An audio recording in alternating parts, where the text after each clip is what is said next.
listening to the Flickcast, a podcast about stuff nerds love. I am Chris Ulrich, and joining me, of course, my co-host, Mr. Joe Joworth. Hello, Joe. Ooh, I got a Mister this week. Wow. That's right, Mr. I know it doesn't matter anymore because Picard is over and it's shit, apparently, so that's not even talking What? No. Anyway, we'll talk about the better Star Trek then. That's right, people are upset. No. You know what? I've seen some of the criticism of Picard, and I don't know why we're just starting with Picard now, but that's okay. I've seen some criticism of it, and some of it I'm like, oh, you know what? That kind of makes sense. I try to keep an open mind. It doesn't matter in the end to me because the finale of the season was beautiful, man. Yes, and so it was. I don't care. Can I tell you a secret? Yeah. The whole thing about when people are like, I'm angry about that, and they're like, that ruined it.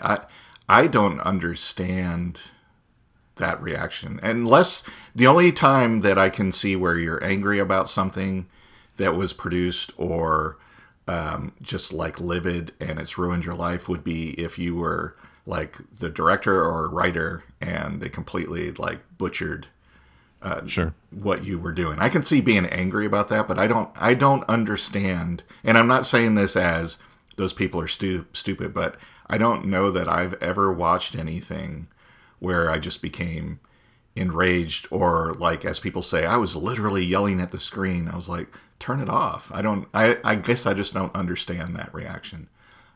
So I can understand. I haven't had that reaction very often because I don't feel like a super amount of ownership of the things I'm watching because I'm basically just a spectator. Right. However, that said, I did feel it in one particular time I can think of right now when George Lucas decided to change Star Wars when Han did not shoot first. I'm just saying that would really annoy me. I'm sorry. It really annoyed you though, but did it? I mean, it did annoy me, and I can tell you mostly why. It's like it fundamentally, as we've talked about many times, it fundamentally changes the entire character, which I thought was actually a disservice to the character and to the story. Not because I hated that and it was my show and it was my movie. I hated it because it was a stupid change. It's like, okay, it's also like the walkie-talkies in E.T. Yes. Yeah. I'm like, they have guns. Who gives a shit if they have guns? Like, oh, I wanted this to be more of a kids movie. Then you should have done it in the first place, right, Steve. Right, exactly. Like I didn't get angry about those things though. I mean, I was like, well, that's kind of dumb. I wasn't yelling at the screen, right. Like, oh, come on, really? I don't get it's just like people are like, this has ruined this for me. And I'm like, it doesn't. Your childhood. No, you can go watch those other things. It's not like they came to your house and took all your, DVDs memories and stuff and zapped those memories out of your brain. I mean, I just don't. Yeah, I don't understand that reaction. And I guess maybe I should allow for the fact that people have. I feel like I have pretty strong ties to entertainment that are because of, much like you, working in the industry, and I have some personal investment in certain things, but even then it's not like, I don't know, I guess I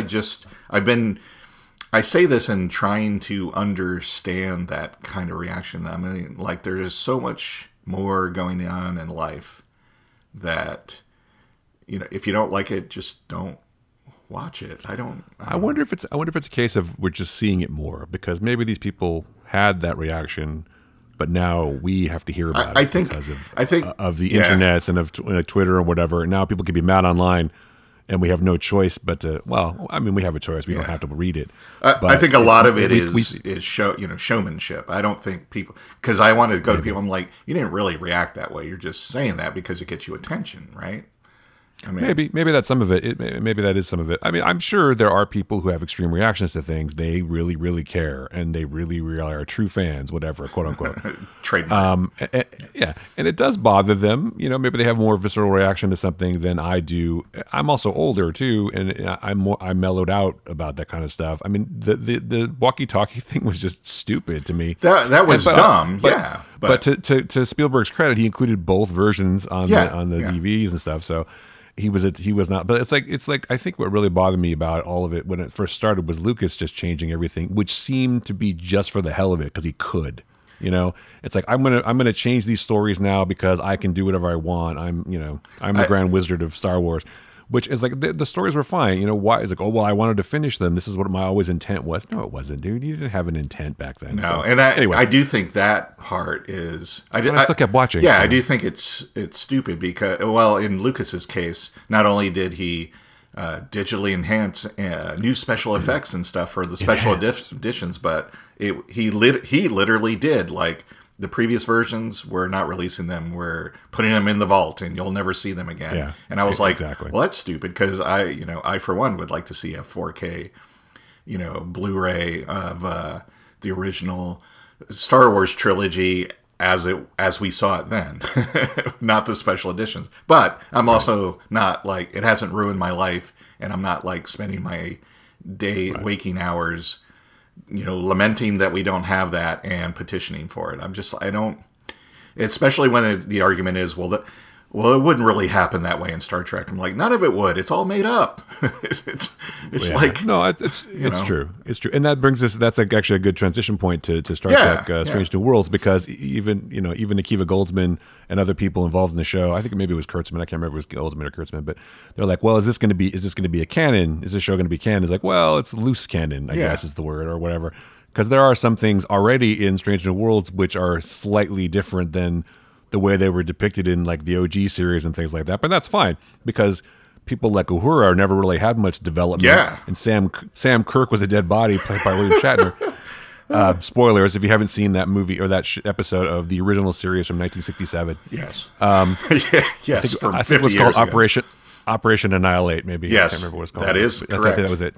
Wow. I remember that, but I didn't remember Shia LaBeouf earlier. So. Well, that's okay. That's understandable. That's okay. Star Trek was more important to me in my formative years, I guess, than Shia was. Yeah.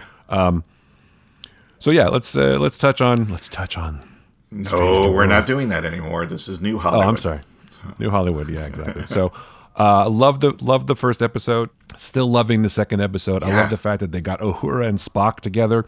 But I think my favorite scene has to be the captain's barbecue. I mean, come on, dude. That was cool. I'm like, wow. The guy's making ribs or whatever for people, and you get a chance to see, you get to meet the new engineer who's either he's blind or is not blind. He's sort of described as blind in the description of the character, but then later I read something where it's like he's only blind in one eye. I mean, not that really matters. Right. But he's got his heightened senses. He's got spidey sense. All that stuff. And Spock trying to be funny, which I thought was cool. He's like trying to make a joke to haze Uhura, and you wear your dress uniform. That's great. All that stuff. And that's what I was saying about the first episode. You really get the sense that, especially with like number one and Pike, that they know each other, right? They've been through some shit together, and they're very, very close. Like the whole crew is getting closer, and that's what I like about this show. It's about the exploration and about the alien of the week and the spaceship of the week or the planet of the week. But it's an ensemble group, which I think is really, really, they're doing a lot of effort to make this a group kind of effort where all the characters sort of interact and seem believable because of their relationships with each other, which I think is terrific. So anyway, I keep talking. Go on. So.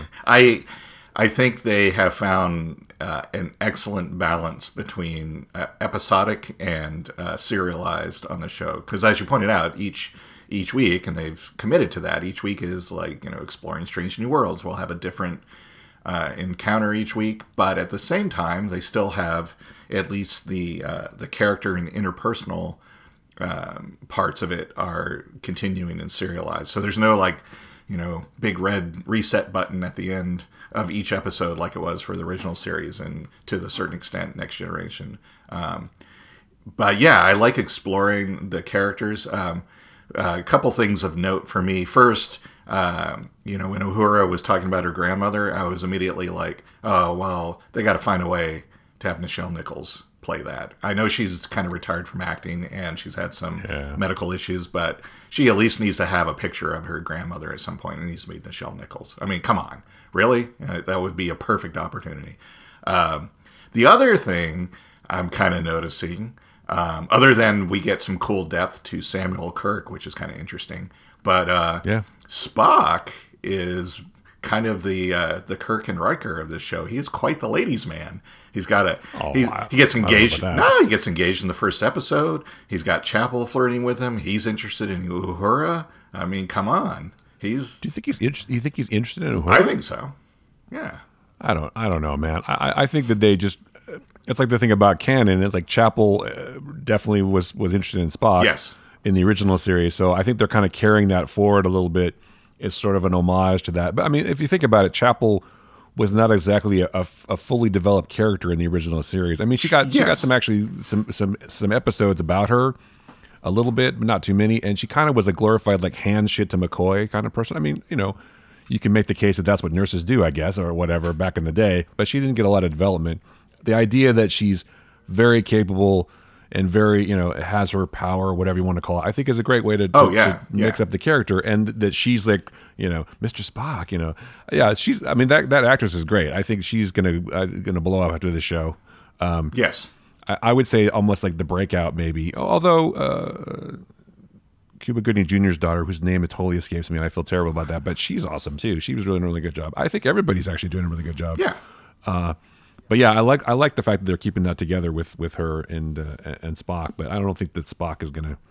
He's engaged to Pring. He's not gonna. Yeah. See, and I don't think that. I know everyone's like, oh, it's breaking canon here and there. And first of all, I don't really care about that if we get a good story. But second of all, my view on that is here's these things that have been like mentioned and stuff like that over time, or not mentioned in the case of Uhura, and now we're just getting the larger context behind it. And, right. Context, I can tell you right now, if you want to bring this into real life, if someone tells you something, mentions something about their past, the context is going to probably have things that contradict their statement in the way they remember it. So it's not, I don't know. Well, sure. People remember things like, more favorably to themselves sometimes, but also they gloss over the really bad parts. But yeah, I've watched a lot of Star Trek in my life, as you have, I'm sure. And I don't think they ever talk about Uhura's past. Not at all. I mean, we didn't get her name until the J.J. Abrams Star Trek movies. And that might not even be her real name, Right. That's just the Kelvin universe of Uhura. Right, exactly. So it's like... I think it's great that... there's a lot to explore there, and I'm excited about it. Yeah. So. Well, and they should. And that's the kind of show this is going to be. They're going to take the time to... people know more about Pike, and they don't know much about number one, which we're going to get, I'm sure, a number one episode pretty soon. Because not that she's been sidelined, but kind of like she hasn't had an episode sort of focused on her. She was like, the motivation to get Pike out of back in the chair a little bit in the pilot, or I should say in episode one, not the pilot. But they obviously have a backstory. But I'd like to know that, that she's going to get some more screen time, because I think exploring her character would be super interesting. And I really love Pike, not only because of Anson Mount's awesome hair and the fact that he's great, but I can't think of any other Star Trek captain that we've seen over the years that would behind his hand whisper, "I love this job." I mean, that was freaking great. Yeah, he's pretty awesome. I like that kind of stuff, but for me, that kind of goes a little bit. That goes a long way, and I know that they're trying to make him. I don't know what the word is, endearing, I suppose, but I don't know. I think that it's a great character moment for him, and and what they're doing with Pike is awesome. I'm really looking forward to seeing, more about Spock, more about Uhura, more about maybe we'll get more about Sam Kirk, but more about Chapel. Maybe there'll be a Chapel episode. I was actually confused about something though, because Pike calls her a doctor, but then M'Benga calls her a nurse, and then it's like Nurse Chapel. So I thought she was a doctor, but apparently she's a nurse in this show. I think she was something about she was a doctor. Yeah. She's on loan from whatever agency, so I think Daystrom Institute or whatever. Yeah, so I think she's like a doctor there because she has a doctorate, maybe, and in the hierarchy of the ship, she's a nurse. And that's fine, because Nurse Chapel was the character of the OG show. Right. But I just remember McCoy's line in I guess it's in Star Trek the movie, where he's like, I heard Chapel's a doctor now. I don't need a nurse, not a doctor. Yeah, exactly. That's McCoy though. He's a crankety old Southern doctor. That's right. But M'Benga apparently is not intimidated by a strong woman, so that's good. I did like the comment about Sam Kirk's mustache. That was pretty great. Not sure I'm loving the mustache. Maybe you should try growing one. No. I wonder if they're going to keep bringing Sam Kirk in. Apparently he's going to recur. I don't know. He is listed as a recurring character, and I'm all for that. If we find out more about him, that's kind of great. Because then we have some kind of context related to the crew next season when James T shows up. There's a storyline thread there. There's not like hey, everybody, it's James Kirk. Maybe there's a reason instead of just like, well, let's just have him show up. So, well, he could just be assigned to the Enterprise. Wants to come see his brother, man.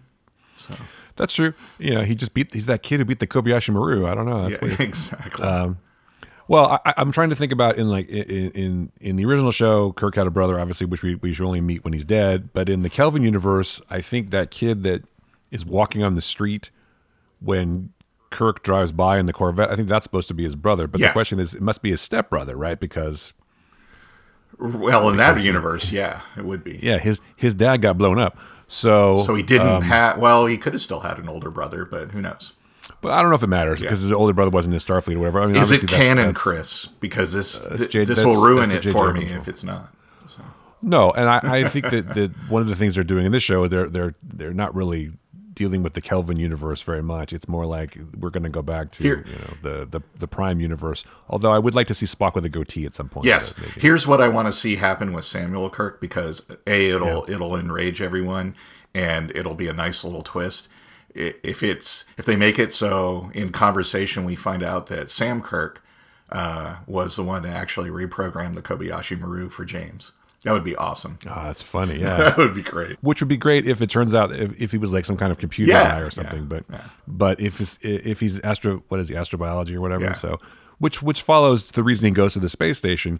Maybe something happens to him on one of these away missions, and he realizes, exploration isn't necessarily for me. Yes. Or he falls in love with a girl, and they end up leaving and going to the station, or whatever. Because eventually he ends up on the station, obviously. But that's 10 years from now or whatever. So. Yes. It's cool. But you're right. It's a good way to introduce the idea of Kirk. Yeah. And the Kirk family, and then, my brother wanted to stop by. Here's my brother. Yeah. Exactly. Jim. Yeah.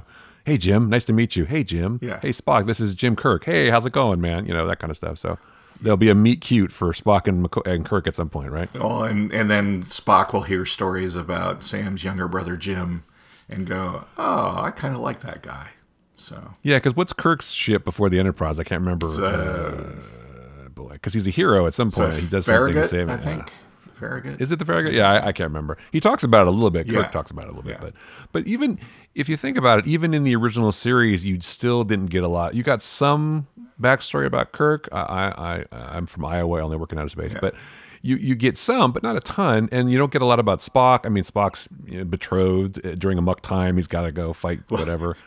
For the people that are complaining about Michael Burnham, I mean, we had an entire episode that talks about Kirk's family and his brother who died, and yet in Star Trek V, he says, "I never had a brother," and then basically implies that Spock is the brother he never had. So, Well, that's true. That's true. Well, that's true. I mean, he did. He forgets about his brother. Right. Like, what? Sam who? The fact that they didn't talk incessantly about Spock having a sister is like, okay, so we just didn't see those conversations. They happened between episodes, right?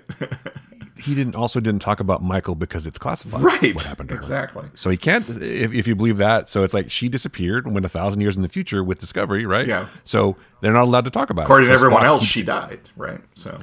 Right, exactly. So he can't talk about it. That explains it. Why Spock never brought up Michael, because he's not allowed to speak exactly. about it. Because Vulcans follow the rules, man. Kirk doesn't have that excuse. His brother's death wasn't classified. He just, we had writers and time went by. And well, but how come Shatner didn't remember that? That's the funny part. But because it was like 40 years later. So, You don't remember playing your own brother in a show? I guess not. But all the stuff he did in between, probably not. He's not going to, I mean, that, let's go back to the Saturday Night Live sketch. In that episode with that thing, and you did that, I don't remember. I've done a lot of stuff since then, and I don't Ask me a TJ Hooker question. I can answer for you. Because, for them, it was just a job, right?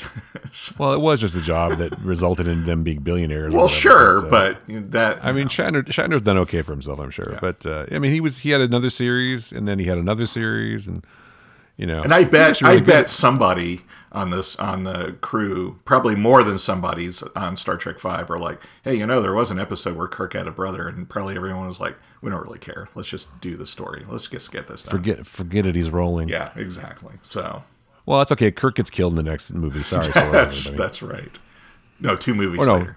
2 movies later. Yeah, actually, that was 5 or was that 6? That was 5. Which is the one with Sybok. Is that the one with Sybok? Yeah. Okay, Sybok. Yeah, I just watched that. See, and a brother Spock never talked about. So nobody cared at the time. Now he's not talking about his brother or his sister. Spock has got a lot of mysteries. He's probably got like other family members on the side too. He's like an ogre. He's got many layers. He is. Well, which is interesting because they're talking. I'm watching Enterprise, which is not as terrible as I remember. Yeah. I don't know why I didn't like it when it first came out. I was just like, I know why I didn't really care for it, but that's another. And now I kind of like it more. But there's an episode that just happened where they meet all these like hippie Vulcans, and T'Pol has to do like the mind meld with the guy to do her emotions and whatever, and he's basically like psychically assaulting her, right? Which is a terrible episode, really. But the point is that that she's like, it's the first time they ever show a mind meld in a show, and it's the first time they ever do a lot of things. But it was funny because the hippie Vulcans were like talking about, you know, they're like trying to master their emotions, which made me think of Sybok, because he was trying to do the same thing. Yep. But they called it something differently. But yeah, you know what? Even that movie wasn't as terrible as I remember. No, it wasn't. It really wasn't. Star Trek V. I had a point about bringing up that episode of Enterprise. Sorry, but it kind of lost it. But anyway, yeah, Enterprise isn't as bad. I'm done with Next Generation now again, and I'm done with Deep Space Nine. Yes, I have a lot of time on my hands. Clearly, now I'm doing Enterprise. I haven't done Voyager yet. I actually want to do a rewatch of Voyager, because that is the one I never watched. All of Voyager after about midway through the first season. Again, I didn't get enraged. I'm just like, yeah, this is probably not for me. I don't really care for it, and I stopped watching. And every once in a while, I would watch an episode. You just didn't like Chakotay. You didn't like Robert Beltran. That's right. Every once in a while, I would check in, and I did. You know, they made a big deal about 7 of 9. It's like, oh, a new character and a Borg joining the crew. I'm like, oh, I'm going to check that out. And even then, I was and a hot Borg too, by the way. I was like, well, I didn't really care. So Voyager, I've only watched parts of. I haven't watched the whole series, so maybe that's one, because I kind of, it's the same thing with Enterprise. There were parts where I just don't want to watch it this week, because it's just like, it seemed like, spoilers, they make it back from the Delta Quadrant, right? Sorry, spoilers. So maybe I should do the same and give those a complete rewatch to see if they're I don't know. I think what sparked it was like Picard and now Strange New Worlds and all this like new Star Trek stuff. I'm like, you know what? I'm just going to watch all these shows again and all the movies. I watch all the movies again and just see, you know, if I feel the same way. I mean, even the original series has got a lot of like clunker episodes. It's sad to say, yes. But there's some really good ones too. Yeah. Like there's some really excellent episodes of the original series and obviously of Next Generation and everything. And it's just watching that, I'm like, wow, I remember why I liked the show so much as a kid. It was just, it's a really. And what it really comes down to is the camaraderie between the 3 guys, you know, between Spock and Bones and McCoy and Kirk. Yeah. There's sort of the relationship, but all the people, you believed, much like I do with Strange New Worlds, you believe these people worked together for a long time and they really cared about each other and they really wanted to work together. Like Pike says, we're stronger when we work together. Yes. And I believe that about the original show. That's what appealed to me so much. And part of it was, you know, Gene Roddenberry's vision for the future. It's like, we're all just working together, man, to try to solve shit. You know, we're not dicks. But there also was a lot of times where they'd shoot phasers and blow shit up too. Well, but, Kirk was kind of a hothead. But, you know, that's the thing about Archer is like they get into a lot of phaser battles too, you know. I mean, almost every episode there's like combat. But there's like a really good first season episode, which I just watched, of Enterprise called Dear Doctor. Do you remember that episode at all? Yes. Where Phlox is writing a letter to his friend who's doing so that is a really interesting episode, and it touches on a lot of things about, you know, what is should we interfere with evolution and all this other stuff. It's a really good episode. So and there's a few gems like that, but I don't know, if you have time on your hands, it's definitely, I think, worth watching all the shows again. So why not? It's fun. The big issue I had with Enterprise was there's a couple things, and one of them was they stated very early on that we want the show to stand on its own, so we're gonna have very little ties. You know, things were appropriate, but we're not gonna have any overt ties to the other shows.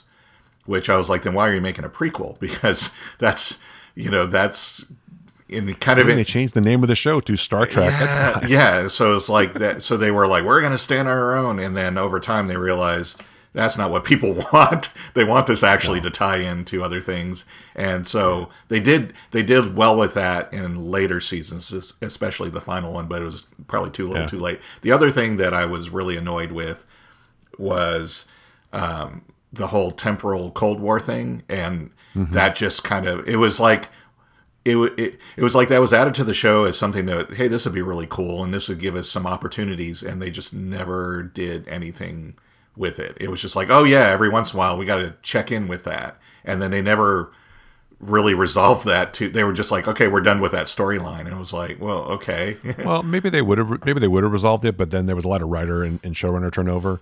I mean, the show almost got canceled after the second season. And it's like the ratings were, so it's like there was a lot of turnover in the writers' room for sure. And then the producing, that was the part of the show I was really interested in. I was like, I want to see where this goes, and it just kind of fizzled. I thought the Xindi stuff at the fourth season, third season Xindi stuff. Yeah, was that third season? Okay, yeah, I haven't gotten that far yet. I'm only on season 1. They should have brought Manny Koto in from the beginning, is what I'm saying, because he shepherded the fourth season, and fourth season was pretty great. So. They should have, well, they should have probably done a lot of things, but I thought there was it was a weird choice, and I haven't got to this point yet, but I remember from before, like the whole Tucker to Paul relationship never made much sense to me. I thought she and Archer should have gotten together, right, and then killing him off at the end, and then of course everyone's least favorite episode of Star Trek ever, the finale of Enterprise, where it's all just a hologram. Boop! Oh darn! Yeah. Stupid way to negate the entire show. This was all bullshit. You have to watch this show. Fuck you, people. Well, no, it wasn't. It was a historical hologram, though. But yeah, making your series finale. Here's the better show you guys right. You're going to make your series finale basically about another show. It's like, wait, what? That didn't make any sense. Yeah. Hey, I like Riker and Troy too. But come on, yeah. I think Scott Bakula is probably a little bitter about that too, because he never really talks a bunch about Star Trek. He doesn't. No, I don't think he really enjoyed his experience. I think he was disappointed, but maybe not. The other thing that surprises me too, watching this Enterprise now, it's like I always thought that T'Pol, Jillian Blaylock, was my favorite. Was the cute Vulcan girl, but now I realize, Hoshi is much more attractive to me. But I'm not sure why. But she was really cool. I think not that matters who's the hottest, but I'm like. Obviously, my taste has changed over the years. Well, I think like what you pointed out about the mind meld that T'Pol did, where she's basically assaulted, and then the whole relationship with Tucker. I think they did.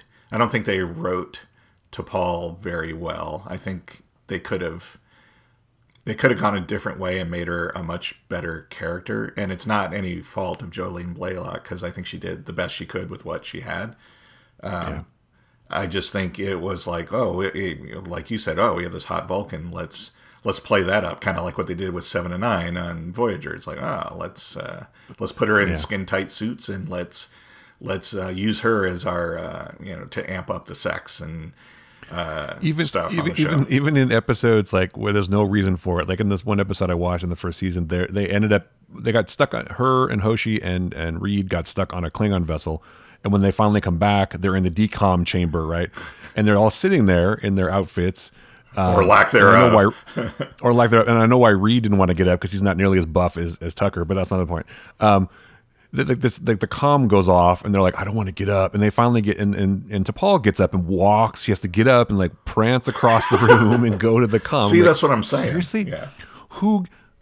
I feel terrible for her, because in this scene, you're going to be the object of exploitation. You're going to be like all greased up, and you're going to have to walk across the room, and so people can like leer at you.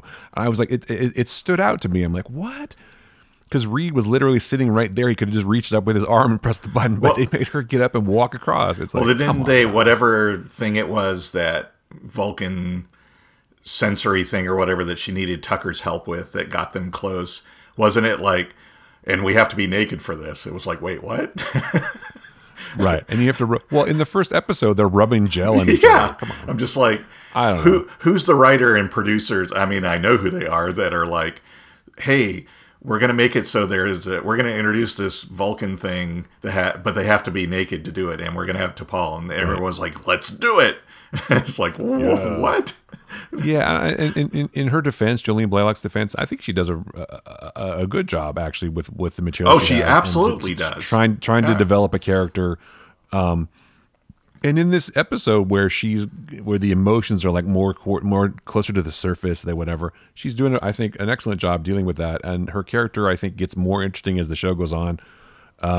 I start liking Trip less, and Trip actually has more like racist comments than I thought. Yeah, he does. It's like who doesn't want to stick with their own kind? I'm like, what, dude? Come on, that's not very 23rd century of you, sir. Yes. Or 22nd century.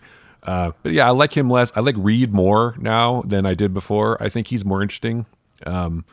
He's like always like, we should have an alert system for this. We should do this. He's like thinking of all these procedures and everything. I'm like, good for him, man. I really liked Phlox. Phlox to me always seemed like, yeah, Phlox was great. Even though he was an alien, always seemed like the inroad for the audience because he was always observing and making comments on things. And I was like, yeah, he was definitely an audience surrogate. Yeah. But I think Phlox has an interesting. And I don't know if this is Billingsley doing this, or it's like an actor bit of business. But in almost every scene with Phlox, like when they're in the mess hall, he like takes food off other people's plates. Yes, exactly. I just noted that's like, okay, I don't know if he thought of that or if that's a character thing or whatever. But it's brilliant, really, because Phlox is like, I have no boundaries. You know, it's like, boop. Is this good? Yeah, that's really good. You know, he just like takes food for people. Yes. And I noticed that I'm like, that's a cool bit of business, Peter. Peter Billingsley, the actor I'm talking about. But it's like John Billingsley. Was it John or Peter? Oh no, Peter was the kid. John is the Peter Billingsley is a Christmas Story. But sorry about that. You're going to put your eye out with that. Yeah, that's right. With that phaser. With that phaser, exactly. Wow, that's a weird cross the screens moment. But anyway, he's a great character, and like I said, that Dear Doctor episode was really good. But yeah, Phlox is sort of one of those people where, and the whole thing where he's like going to have a relationship with the crewman. And he's like, are they dating or whatever? And it's like, that's cute. He's really good. And I think he's like the Data of the show in a way, because Data is trying to find out what it's like to be more human. So you need a character who's trying to be more human because T'Pol is never going to try to be human. Right.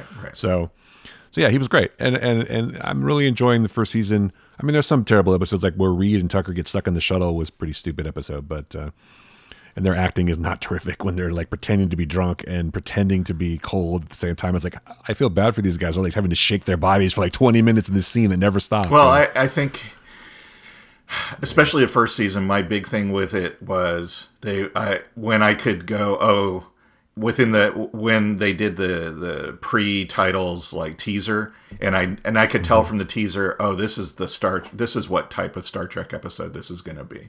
They met these helpless aliens while they're going to try to take over the ship after the credits. And they do. Right. And I was like, come on, guys. Don't just recycle stories. Do something new and different with this. You promoted this as this exciting new thing that's not going to be, totally what you expect from Star Trek, but it is. And that was kind of the same thing with Voyager, is halfway through the first season, it's like 6 of the first 10 episodes were all some kind of spatial anomaly causing the problem. I'm like, really?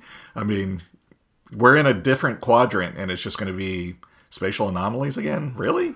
Well, how many different stories are there? And they tech the tech to get out of it, and I'm like, okay, we just saw that, and we just had 7 seasons of that at Next Generation. Do something different. And it goes back to my thing. It's like, if you're going to do a continuation or a sequel or something, do something different with it. And it doesn't have to be like a completely different show, but just do something different. Otherwise, what's the point? You're just making more of what we've already seen. And maybe a lot of people like that, but it's just like, I think people like the familiar, and they like stuff they know, but they also like, at least I do. I don't mind things that are familiar. I don't mind seeing things that I've seen before, but I like to mix it up a bit. And that's the thing that I'm sort of enjoying more about Enterprise now, is that you can see the threads of some of the things that they're talking about here, which is like the gestation of stuff that ends up being part of Star Trek later, which I know was intentional, like the read alert, which I think is pretty fun.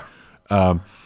It's just, I don't know. I like that kind of stuff, and I'm appreciating the show from a totally different perspective now as an adult, and not a younger person who's like, oh, this is nothing like Enterprise, or nothing like Next Generation or whatever. So like the third season of Enterprise, when they did the whole season-long Xindi arc, I'm like, well, there you go. To me, I'm like, okay, now you set up this premise of this Star Trek show that's not Star Trek, that's going to be different, and now you're delivering on it in the third season. You should have done that from the beginning. Same thing with Voyager. It's like, we're going to set up a new dynamic, new premise.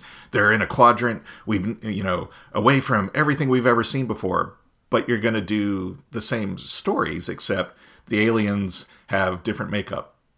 So what was the point of stranding them in the Delta Quadrant if you're not going to deal with that? I mean, they kind of did, but not really. And that was kind of Ron Moore's criticism why he left the show and why he did BSG the way he did. He's like, this is what it would look like if you were doing that. And it's not like, you know, so I'm not saying it should have been dark and depressing like BSG, but it's like the ship was great. They still were, you know, it's just like, okay, come on.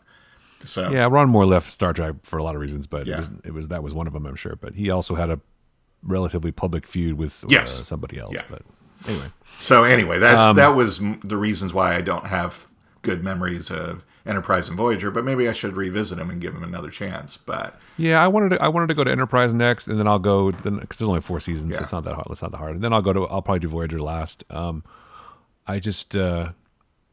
It was my least favorite Star Trek show, I think, was Voyager, and I'm not sure why. It has nothing to do with Kate Mulgrew. It has nothing to do with anybody. And I actually like Robert Beltran. I was a big fan of his for a long time, from Eating Raoul even back in the day, and also from Night of the Comet, if you've never seen that.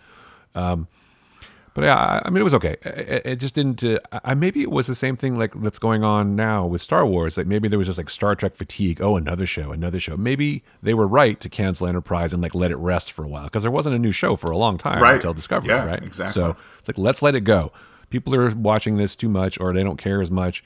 Let's let it go for a while. Yeah. Let the Trekkies, whatever, get a little older and start missing the show, and then we can bring a new one. And we can bring in a new audience at that point. And right, exactly, because we have like a female African American captain now. Yeah. We have these people, and we have Lorca, which I still miss Lorca. Damn, I do too. He was great. Yeah, I mean, I like him as an actor. He can still. Hey, his show just got canceled, so he could show up on Strange New Worlds as the Prime Lorca. He could finally find him, But we definitely got sidetracked off of Stranger Worlds. Yes, we did. The last thing I just wanted to say about Stranger Worlds, and we'll revisit this show again because I feel like it's going to go on for a long time. And like I said last week about the show, is I really, fingers crossed, hope that they can keep this sort of level of quality, but also like the camaraderie, and the episodes are clever. Like this was a clever episode. Yeah. Uhura has to, and it's an awesome callback to when Spock and Uhura were like doing music together in the original series, which I thought was neat. Yeah. Spock was playing his Vulcan lute or whatever the hell it's called. I forget. There's a name for it, but anyway, I hope they can keep it up. I'm loving the shit out of it. I think it's great. So I agree. Thank you. Speaking of Star Wars, which we touched on a second ago, there is another Star Wars show. I know you're familiar with this. It's called Obi-Wan Kenobi. You might have heard of him. I think I know that character. He was a pivotal player in pretty much all the Star Wars movies. But also not the smartest person in the world. I'm just going to say that. No, he made some bad decisions. He made some weird decisions. Yeah. But it's not real life. It's a story. It's not. But if you accept the idea that it's a world, the world has been created, and there's rules in these worlds that you have to follow, because otherwise, what is the point of anything if you don't follow the rules you set up? If you just violate them, or if characters behave stupidly just for no reason other than we didn't think of that till now, which I think is what happened. Right, that happened a lot with.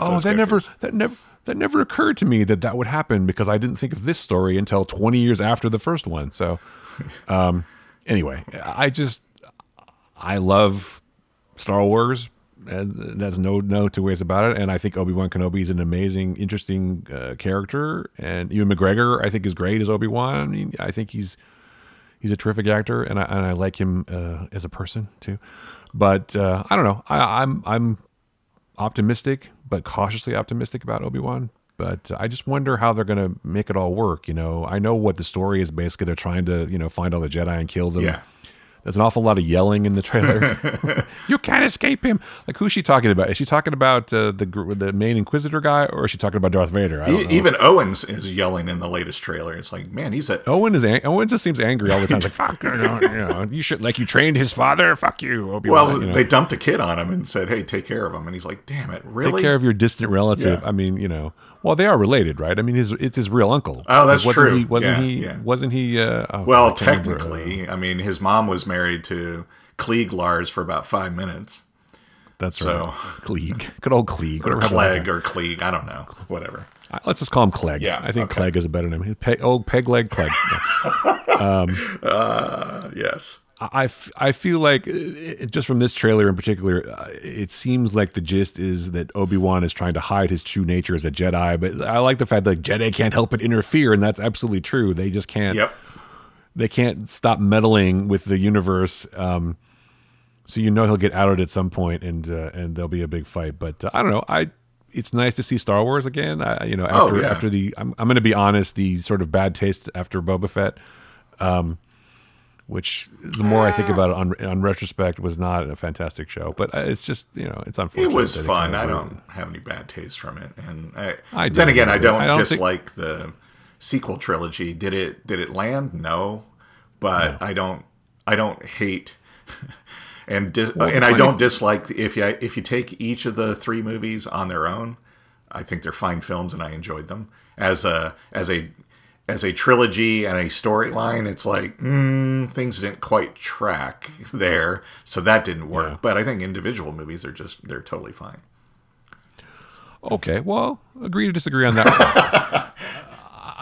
It's just we can't. We don't have to debate the prequel. I'll bring it back or the final trilogy either. I'll bring it back to Obi-Wan, and I'll say this: Obi-Wan is a series that has gone for me. When it was first announced, I was like, really? Why? I really can't wait to see this. It looks really good. So I don't know what that says about me or you're a sucker. That's what or their marketing. But I was really like, I mean, I'm going to watch it because it's Star Wars. But I was like, really? Do we really need to see? I fed into the joke. It's like, really? So it's going to be 6 episodes of him sitting in the desert. But like watching a little boy, like with binoculars. Yes, it's a tale on how predators work, I guess. How to catch a predator? Yeah, it's like, whoa, you broke into this hut. How did you get in here? Oh, does he like leave little gifts for him in his room and stuff like that? Maybe. See, only we're the ones making it weird. I know we totally are, but I will say once they. Especially seeing McGregor's enthusiasm for it, I'm like, okay, maybe there's something here. And then the more things they reveal about it, like, oh, we're gonna have Hayden Christensen back as Darth Vader. I'm like, well, how's that gonna work?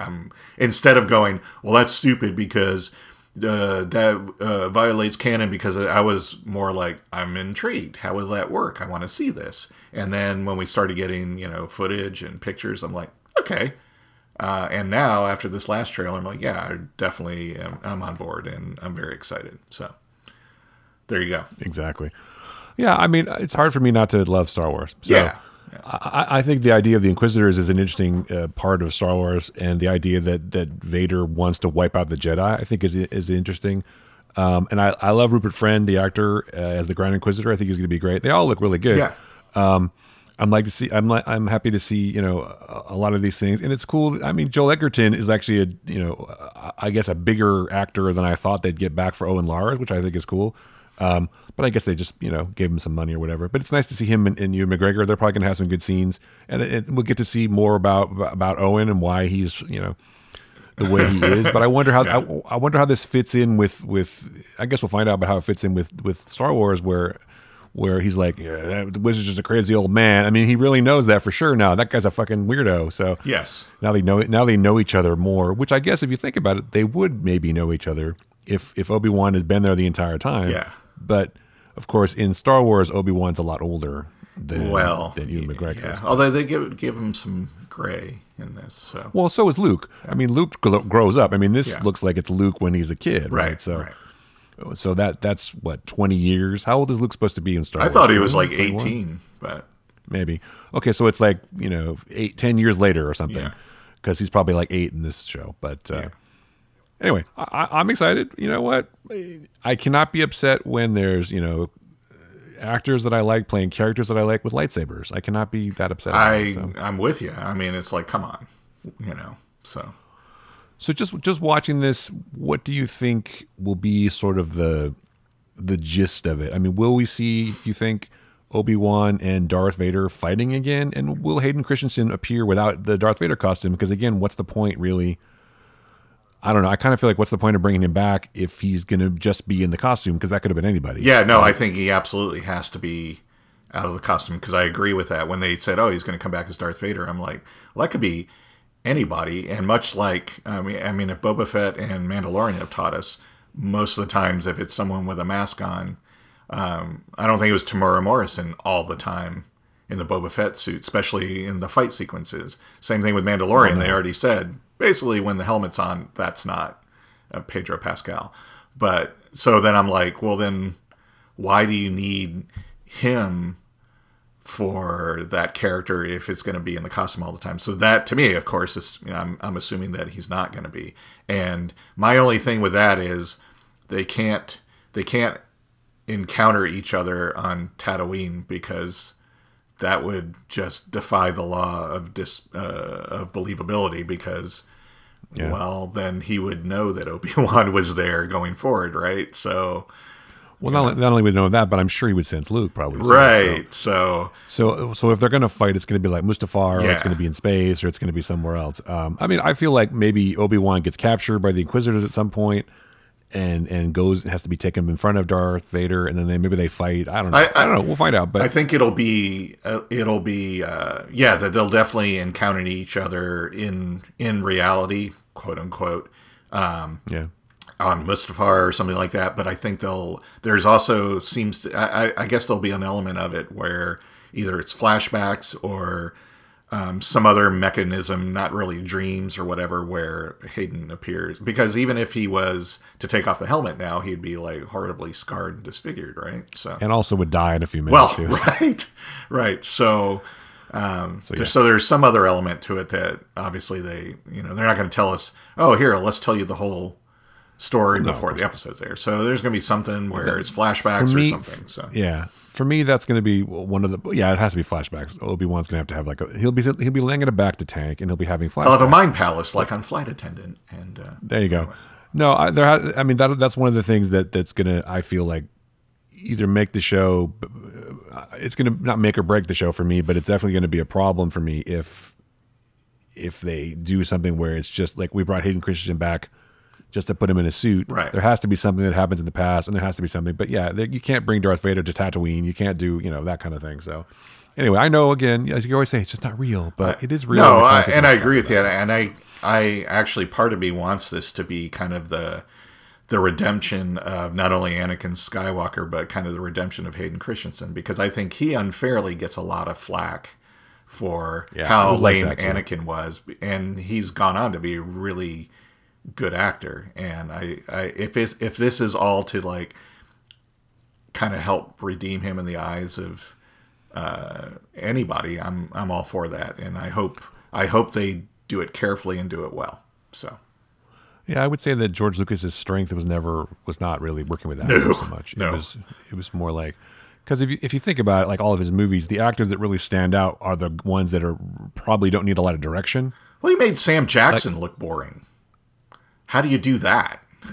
Well, that's true, but I mean, I'm thinking about like his older movies, like American Graffiti. There was like a huge, great cast in that. I mean, you got Harrison Ford, who always stands out, obviously, and Ron Howard, who was already a professional, had been acting for 25 years or something. He was only like 15 years old. But he did the smart thing with American Graffiti is he shot it linear so that by the end of the shoot they're tired, and by the end of the night they're tired. So he and then he hired and lucked out and got some really great actors for that. And I think he had more, or tried to exert, or did exert more control, especially on the prequels, because he was a well-seasoned, in his mind, director at that time, and he's like, this is how I want this to look. I think American Graffiti was more like, here's what's going on here's the discussion you're having in the car, here, now go, and let the actors do it. Maybe. So. Well, I think partially in like the prequels, it was you have to hit these exact marks and do this exact thing every time, because we have this entire virtual set and whatever, which I'm sure. And I think I saw an interview even with Ewan McGregor, where he's talking about how working on this was a lot easier because of stagecraft. It's like, that the whole video wall thing, like they used for Mandalorian. It's like now I'm interacting with stuff, and there's not as much green screen and blue screen or whatever. Yeah. And it's more, I'm more in the thing, so it's probably simpler, which means hopefully the performances will be quite so wooden. But I don't know. But it's also, a character, but that you're playing. You're kind of a stoic sort of this elder statesman type whose entire world gets turned upside down. It's like they even say that in the trailer. It's like the war's over, we lost kind of thing. Right. And so it's a beaten down and a defeated Obi-Wan who's like, we're totally fucked. I'm gonna go hide in this rock. So he's probably gone through some shit too. So I'll be interested to see that characterization as well. It's hard to ever get too upset about a Star Wars thing. It's like, oh, good, more Star Wars, cool. It's like more Star Trek. I may not love every episode of the new show, like Discovery. I didn't love every episode so far. Strange New Worlds episode 1 and 2 are excellent, but there might be a clunker here and there. But I'm just happy to have more Star Trek and more Star Wars. So absolutely, big fan of all the Star Trek shows. I will watch anything that's Star Wars. Star Wars, I think you can't really rely on just watching it or critiquing it through a older grown up lens. You got to just kind of embrace it's a space fantasy and embrace the fairy tale aspect of it, and just be glad that we can see people fighting with lightsabers, for God's sakes, because that's just the best. So it's pretty cool. Yeah, and they're already doing the Ahsoka show. Yeah, that started. Yep. So that's coming, and I wonder if we'll see more de-age Luke maybe, and then of course Mando season 3, which is pretty exciting. So in Obi-Wan, do you think we get a cameo from Grogu? Man, I don't know. No, I don't think kidding. So. No. Well, I don't know, because he could. Where is Grogu at this point? Because Grogu exists, right? So was he at the Jedi Temple? He was. We got that flashback that he had.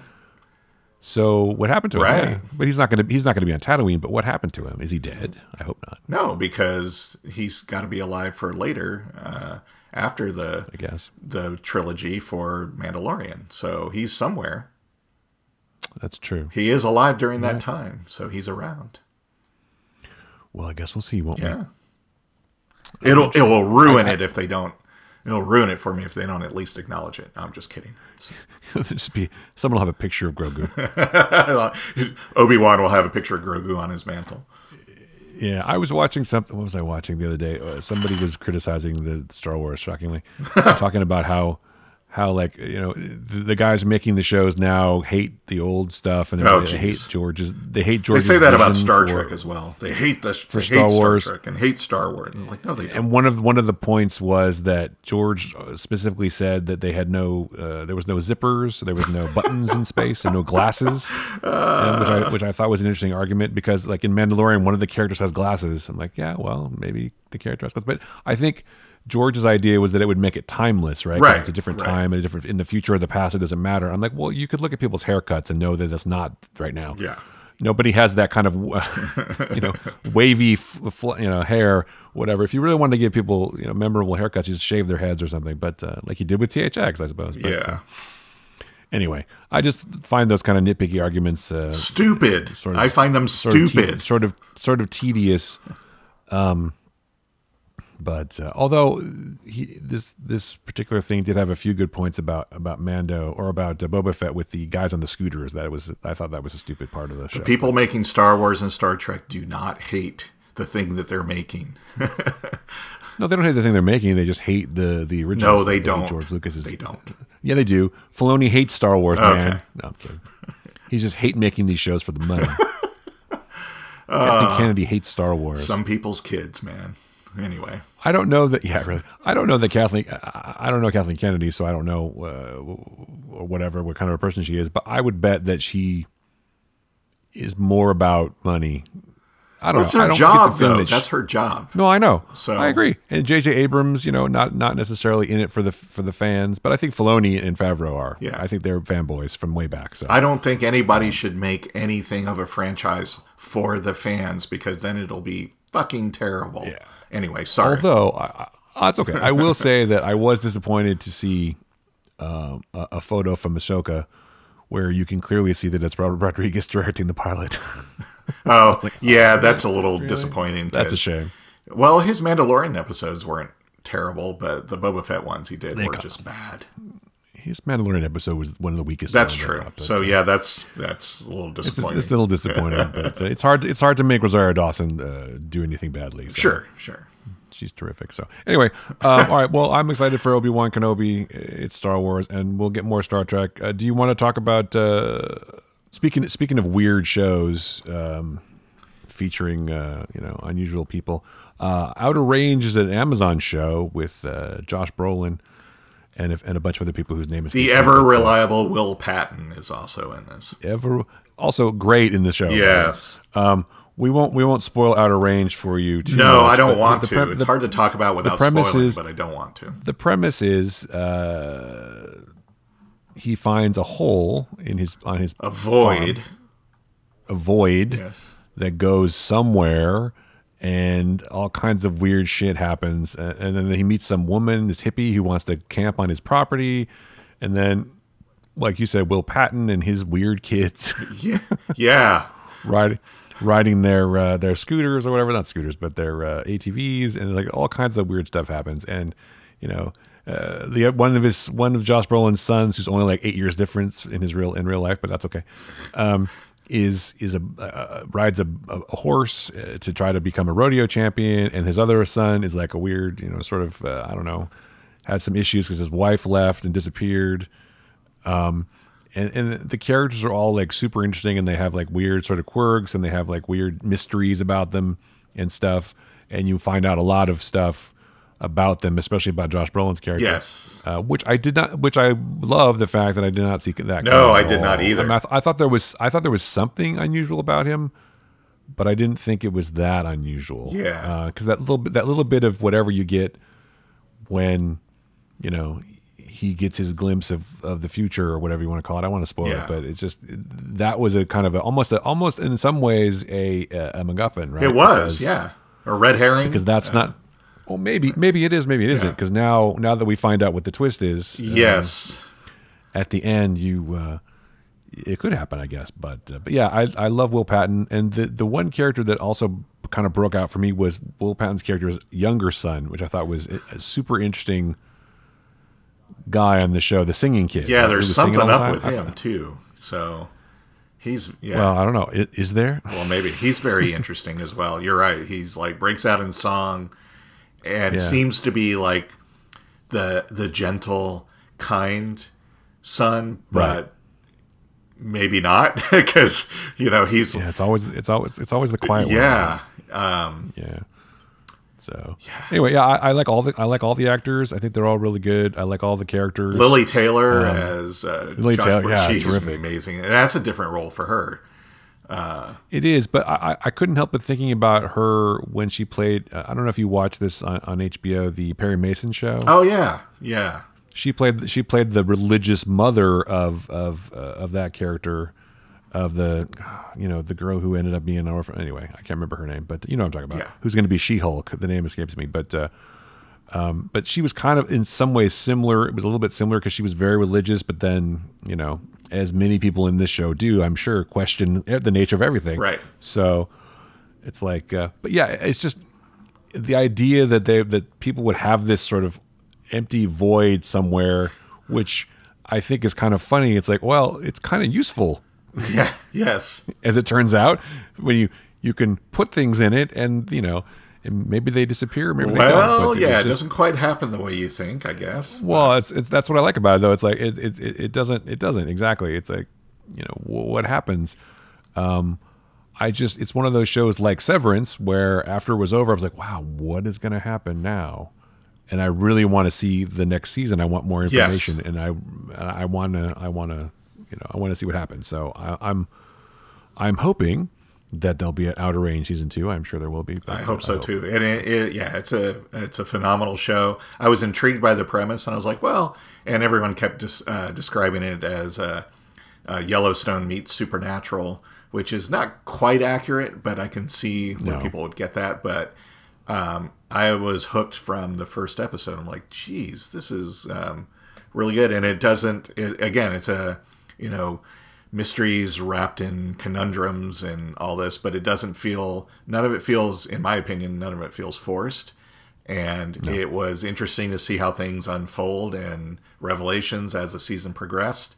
And it didn't go in directions I thought it would go. But yeah, some amazing performances, especially from Josh Brolin. I mean, that I want to point out in particular, and I'm not spoiling it, but there's a scene in one of the either the last episode. Yeah, I think it's the last episode where he's trying to talk to his son, and he can't even talk because he's just like has kind of lost it at that point. And that was just like an amazing scene. I'm like, holy crap, give this guy awards right now.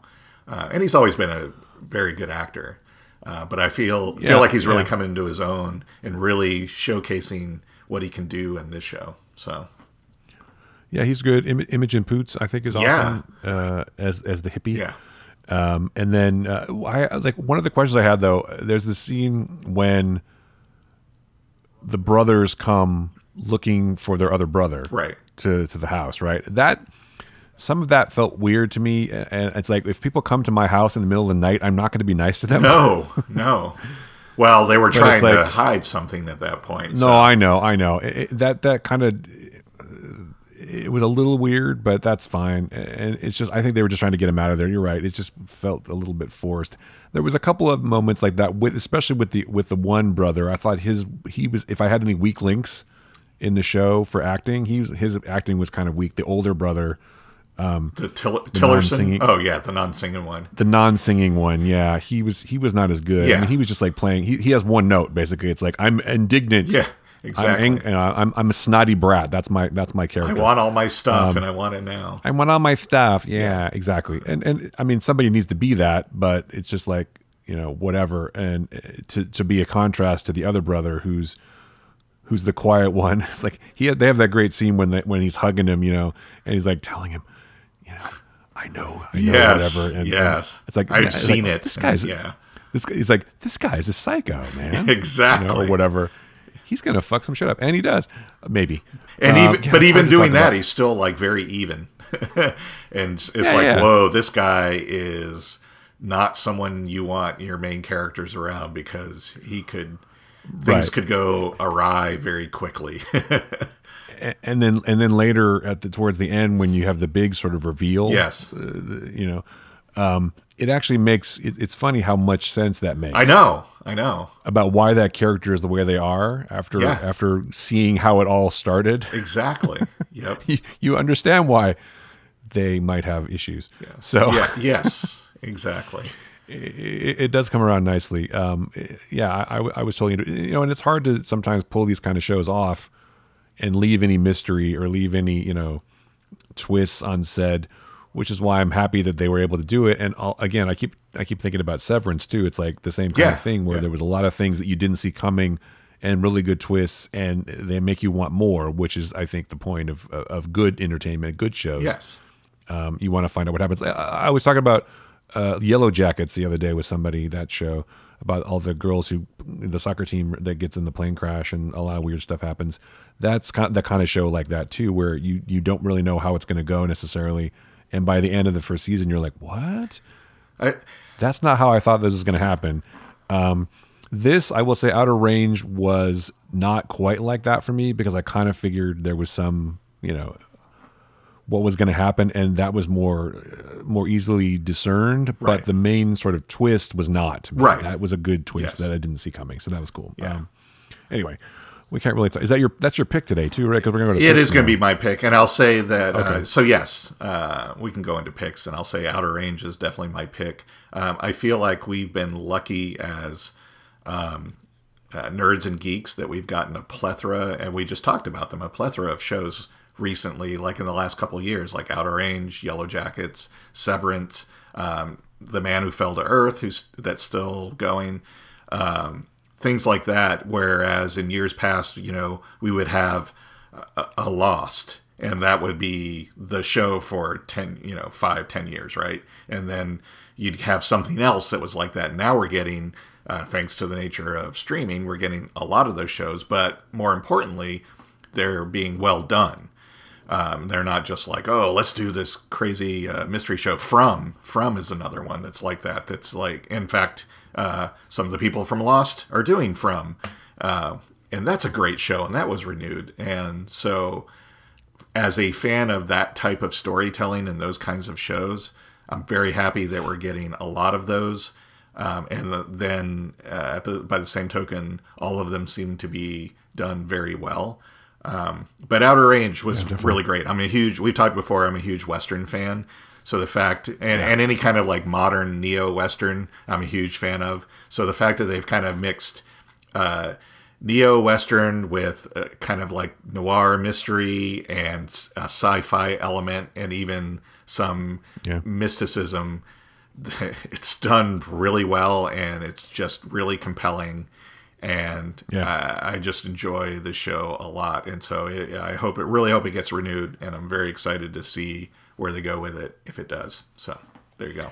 Yeah, you're absolutely right. And to do this well, it's so easy to go into like parody and to be comical, and even and the danger with Outer Range, I think, was the son who sings, and there were some elements like maybe the hippie whatever Autumn could have been a little bit more over the top and whatever, but it was just contained enough. Yes, but just great like.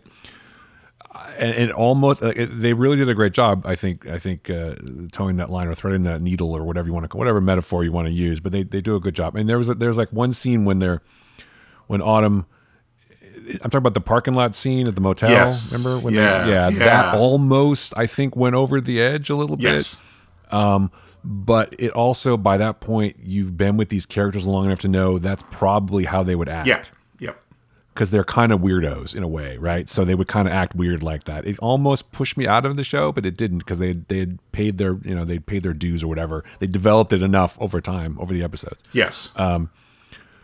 But yeah, this is one of those shows where I'm glad I was able to binge it, because I don't know if I would have been hard to wait between episodes. Plus, I think you missed, in some ways, like something like this, you missed kind of the flow of things. Yes, I if you agree. don't watch it all as one big story. So I don't know. I actually watched it week to week. And did you? Oh, well, that's and good. It worked fine for me. It was a grueling wait, because I'm like, what happens next? But again, at the same time, it was also like, I can't wait for this show. I anticipated it. It's like, I know when it airs and I can't wait to watch it. It's on Epix, I believe. But yeah, it's it's on Amazon, I thought. Oh, maybe it is Amazon. I think it's Man Who Fell to Earth. It's on it. See, there's too many channels. Yeah, Man Who Fell to Earth is on Epix. Yeah, that's right. Amazon is Prime. Yeah. Prime, roll out. Yes. Okay. Sorry, that's terrible. Anyway, my pick is a movie this week, and it's an oldie but a goodie from the '80s. I watched some other things recently that made me think about it. I'm like, I haven't checked in on this movie in a long time. And for some reason, the thing that made me really check in on it was that I got the opening theme music in my head. I'm talking about 1980 something. I can't remember exactly what year, but I'm talking about Conan the Barbarian with Arnold Schwarzenegger. So I was like thinking of Basil Polydoris, dun, dun, when they're making the sword at the beginning. I don't know why that came into my brain. And steel is something you can trust, and that whole thing. And William Smith as Conan's dad. Anyway, the movie, it holds up so well still. I mean, there's some terrible things about it, obviously, but I'm not a big fan of like tripping horses to make them do things. And there's definitely some animal cruelty, and some sort of slightly weird elements. And of course, everyone makes fun of Schwarzenegger's accent. It's like the limitations of the women. It's very sort of amusing. However, Milius is super clever about how he does all this stuff. I mean, it's really good with developing Conan as a character. You understand where he comes from, and his village is destroyed. He's all about revenge and all that stuff. And it's like, you have to give to the gods to receive, when he like when Valier makes the deal for Conan to come back to life, and Mako is awesome in the show, and Jerry Lopez. Although the funny thing about Jerry Lopez, and I'd forgotten this, Jerry Lopez, all of his dialogue was dubbed by somebody else. That's right. Yes. I'd forgotten that. I'm like, why is it the dialogue is off in some of these scenes? I'm like, oh, that's right, because it was apparently there was something wrong. They didn't like the way his voice sounded or something like that. So they had Sab Shimono, or is it Shimono? Anyway, he dubbed all of his lines. Yes. In the movie. So that's why. But Mako, or Mako, depending on how you want to call it. I think it's Mako. But anyway, he's terrific as the wizard. But the thing that always struck me about Conan was the finale, the final scene when old Conan is on the throne. Yes. And I'm like, Conan, blah blah blah. He became king by his own hand, but that's time. I'm like, that's the movie I wanted to see. Yeah, that's true. which I was like, I want to see old Conan and how he becomes king, and we never got to see that. And I know they tried Conan again with Jason Momoa, which I like Jason Momoa, but that was a terrible movie. Well, he did get Conan the Destroyer, but that wasn't King Conan. So. That wasn't really the same thing either. But I just Milius, people talk about John Milius being like a weirdo, and he's kind of a crazy person, but this movie works because of him. I think there's a lot of clever things in it, a lot of good character development, more than you would think, and amazing actors like Max von Sydow, James Earl Jones. I mean, come on, surrounding people, getting all these great people in the movie, and it gives it more gravitas. You kind of believe it more because no one's making fun of it, no one's doing anything. Everyone's taking it very seriously, and everyone's really trying hard.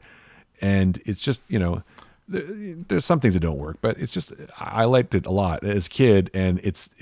The funny thing is, watching it now, everyone was like talking about how bloody it was. I mean, it looks kind of regular now. It doesn't seem that bad. Yeah, I guess at the time it was, but yeah, no, it's not so bad now. And not so bad. Fun fact, the script was written by John Milius and Oliver Stone, of all people. Well, if you believe Milius, though, Oliver Stone, none of his stuff was in there at all.